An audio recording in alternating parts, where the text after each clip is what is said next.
ఉన్నాం. కవిత గారు ప్రభుత్వం పైసలు లేవంటుంది, ప్రభుత్వం నిధులు లేవంటుంది. లెవెల్లో ఉన్నాం.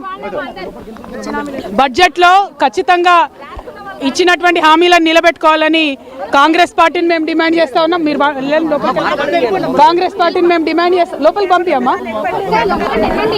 ఇక్కడ ప్రతి ఒక్కరికి ఇవ్వడానికి కాంగ్రెస్ పార్టీ దగ్గర డబ్బులు ఉన్నాయి, కానీ మహిళలకు ఇవ్వడానికి డబ్బులు లేకపోవడం అన్నది అన్యాయం.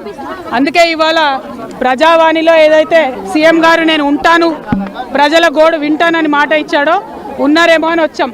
ఆయన లేరు, ఆయన రారు అని చెప్పారు. అందుకే మేము అక్కడ కూర్చొని ధర్నా చేస్తూ ఉంటే అధికారులకు వినతి పత్రం ఇవ్వమని చెప్తా ఉన్నారు.